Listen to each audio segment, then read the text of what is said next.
fala da banca, e era aqui que eu queria chegar. Nós estamos a falar de um setor que é absolutamente central para toda a sociedade. E, portanto, o que se passa na banca é o que se passa, é o que diz respeito, neste momento, a tudo o que tem a ver com o crédito e com o investimento. E, portanto, não é só das relações laborais dos trabalhadores bancários que nós falamos, quando falamos da questão da banca, é de toda a sociedade, porque é aí que estão concentrados os investimentos, e não é por acaso que, quando ocorreu mais uma crise cíclica, ela tem o seu impacto determinante na banca. Eu creio que o memorando de entendimento foi para as pessoas que estão à frente dos governos responsáveis por este memorando de entendimento um extraordinário alibi para mudar as relações laborais em Portugal.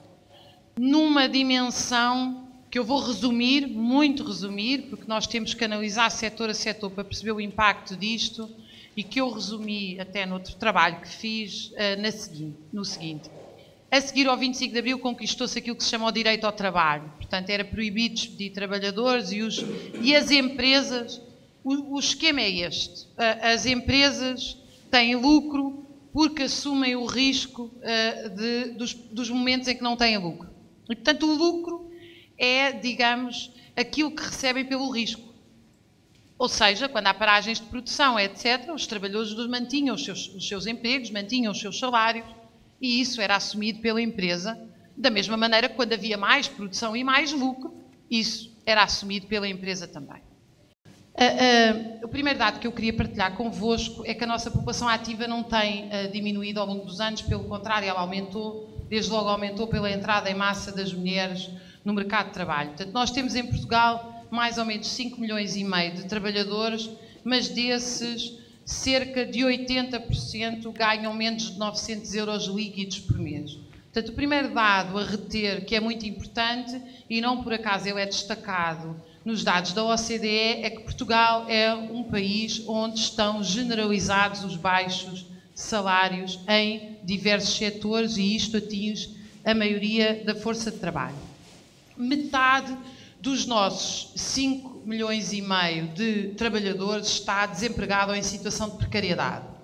Vejam que isto tem um impacto absolutamente gigantesco na sustentabilidade da segurança social, que não tem nada a ver com o facto das pessoas viverem mais, mas tem a ver com as condições laborais e com as relações laborais.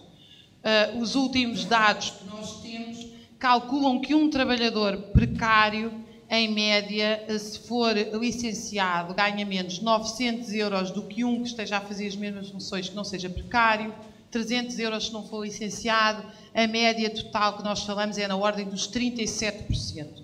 Compreendam, e eu quero que isto é eventualmente interessante para o setor dos bancários, porque uma das formas, portanto, o típico caso, quando se privatizou a banca, quem estava interessado na banca privada disse logo que não queria tantos trabalhadores e não com tantos direitos, e, portanto, uma das coisas que se negociou de forma massiva foi a entrada na pré-reforma ou na reforma antecipada, que não por acaso faz parte da nossa cláusula de adesão à União Europeia, e é, na altura, um diploma aprovado por Cavaco Silva e que permite pré-reformas massivas.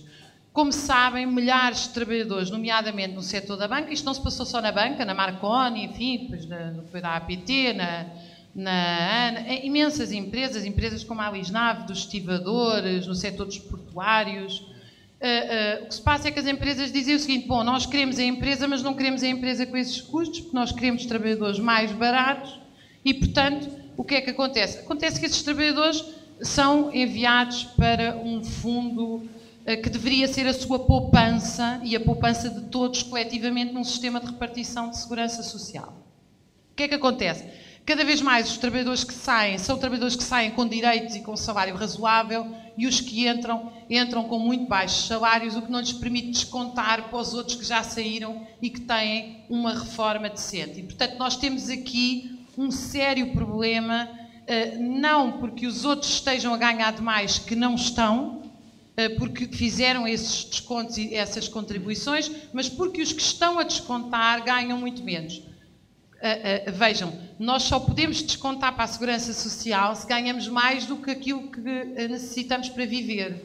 Ninguém que ganha 500 euros ganha o suficiente para descontar. Isso é um dado histórico da criação dos sistemas de segurança social. Se nós só ganhamos o suficiente para comer e pagar a casa, não conseguimos descontar, muito menos conseguimos descontar para reformas de 2, 3 mil euros, e cria-se aqui um problema sério de sustentabilidade da segurança social.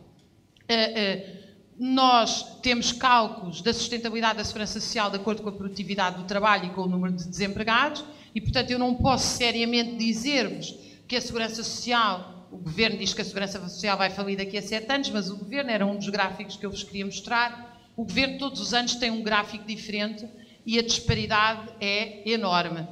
Eu até brinco, conto aquela anedota do quando se pede o número de telefone a um economista, ele pergunta, quer o telefone ou uma estimativa? Porque os gráficos do Governo são uma estimativa, e uma estimativa tão mal feita que às vezes muda 15 anos de um ano para o outro o limite de sustentabilidade da segurança social. Nós não podemos com seriedade dizer-vos se a segurança social, se os sistemas de segurança social, os seus múltiplos sistemas, vão falhar daqui a 5, 6 ou 7 anos.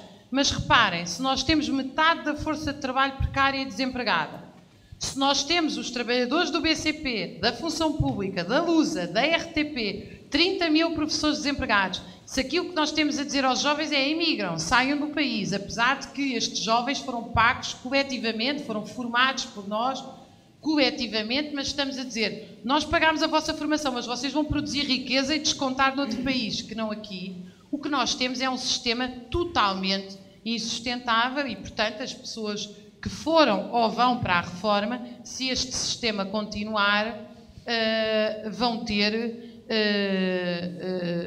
vão enfrentar, na minha opinião, sérias dificuldades. A conclusão desta extraordinária mudança tem sido, e eu estou quase a terminar, aquilo que eu chamei eugenização da força de trabalho. Eu creio que, efetivamente, o que se está a passar em Portugal é um afastamento da força de trabalho com cerca de 45, 50 anos e substituição por força de trabalho mais nova. O que é que se passa nesta substituição? Nós temos dados concretos. A maioria dos 900 mil pessoas que nos últimos 2 anos saíram do mercado de trabalho são de um segmento mais velho e, sobretudo, têm até o 6º ano.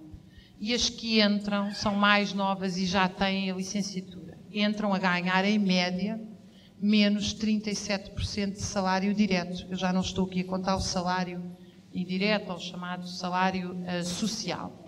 O que é que acontece? As pessoas, quando saem do mercado de trabalho aos 45, 50 anos, dificilmente voltam.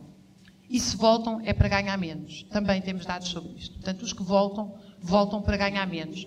E há várias formas de ganhar menos. Vocês são trabalhadores, como eu, sabem que nós podemos ganhar menos porque nos cortam no salário, podemos ganhar menos porque nos cortam na educação, podemos ganhar menos porque trabalhamos o dobro e não somos pagos por esse dobro que trabalhamos, podemos ganhar menos porque passamos a trabalhar o dobro, apesar de trabalharmos a mesma hora, mas passamos a assumir 5, 6 tarefas e, portanto, passamos a trabalhar de forma muito mais rápida, e isto coloca-nos outro problema,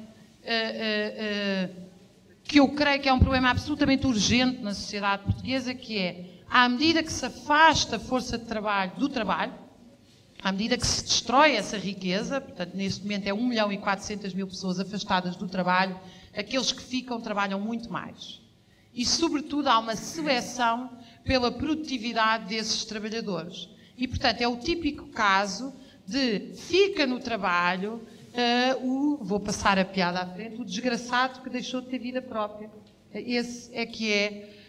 Portanto, nós chegámos ao século XXI, inventámos tecnologia para haver umas pessoas miseráveis dependentes de programas assistencialistas e outros desgraçados que trabalham 16 horas por dia, depois ainda vão para casa com o e-mail, ainda vão para casa com os telemóveis, ainda vão para casa a levar trabalho melhor e, portanto, nós temos índices extraordinários em matéria de aumento de consumo de antidepressivos, de taxas de suicídio, de acidentes, de baixas por exaustão. Portanto, nós temos uma força de trabalho exaurida, este é o termo certo. Há setores hoje dos trabalhadores que estão absolutamente exaustos e que deixaram de ter vida própria.